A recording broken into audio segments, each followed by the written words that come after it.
The autopsy report helps explain what we've seen on surveillance video obtained by CNN.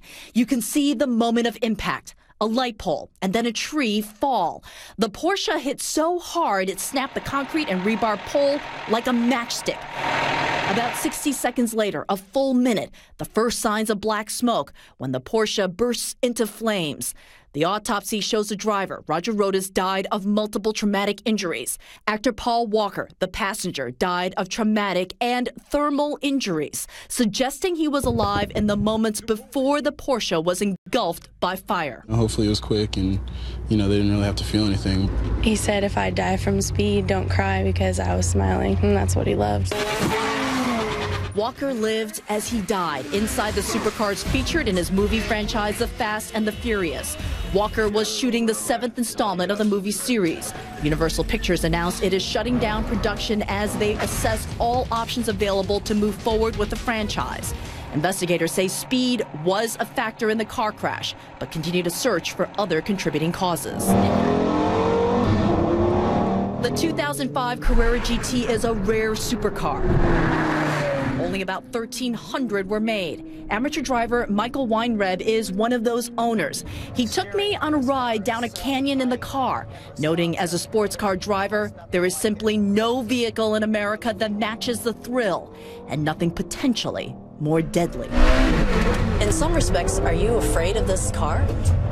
Yeah, you really have to be with this car with all the power it has.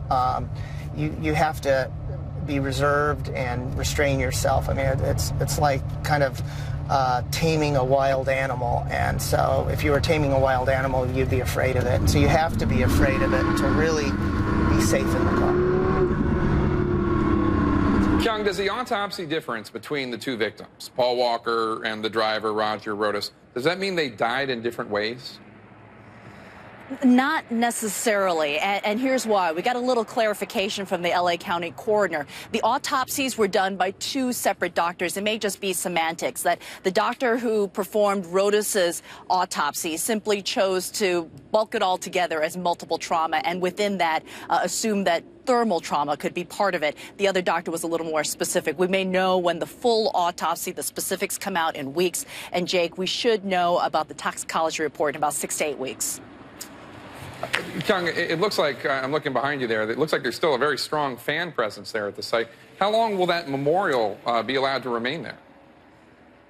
Yeah, it's really extraordinary. And if you think that this happened on Saturday and you look, there's been a steady stream of people. I'm standing in the lane of traffic that's actually remained open. And the memorial that you see here, the candles, the flowers, they've continued to grow, to be replaced. Fans have continued to come. Santa Clarita, the city that we're standing in, has committed to this, saying that they want this to be here, that he wasn't just a movie star, but also a local boy. As far as an official funeral, the family hasn't been very specific. No date has been set yet. We do understand, Jake, that one of the co-stars, Tyrese Gibson, is